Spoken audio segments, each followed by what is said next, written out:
আসসালামু আলাইকুম ভিউয়ার্স, এই মুহূর্তে একটি আরকেএস বাইক ক্রয় করিলাম এই বড় ভাইয়ের কাছ থেকে। ভাই কোথায় থেকে আসলো, কত টাকায় আমাদের কাছে বাইকটি বিক্রি করলো, সেই সম্পর্কে বিস্তারিত জেনে নেই ভাইয়ের কাছ থেকে। আসসালামু আলাইকুম। ওয়ালাইকুম আসসালাম। কেমন আছেন বড় ভাই? আলহামদুলিল্লাহ ভালো আছি। বড় ভাইয়ের নামটা যেন কি? মোহাম্মদ ওহিদুল।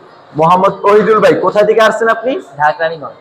ঢাকা কেরানীগঞ্জ থেকে। এই বাইকটা আমাদের কাছে যত টাকায় বিক্রি করছেন সমস্ত টাকা কি বুঝে পাইছেন? জি। এই বাইকটাতে কোনো ডিস্টার্ব কাজ কাম কিছু আছে? না ভাই ইনশাআল্লাহ ভালো শখের বাইক ছিল।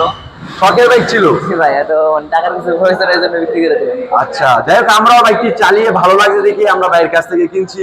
আর পেপারস করতে কিন্তু ঝামেলা আছে? না ভাই। সেটাও আমরা দেখে রাখছি, তারপরে আমরা এগুলা বলে জেনে বলে তারপরে দেখি ভালো। যাই হোক, ভাইয়ের জন্য দোয়া করবেন। সামনে কি আরেকটি বাইক নিবেন? জি ভাই ইনশাআল্লাহ আসার ইচ্ছা আছে। যাই হোক, ভাইয়ের জন্য দোয়া রাখবেন যেন তিনি আরেকটি বাইক নিতে পারে, সেই দোয়া আমার রইলো।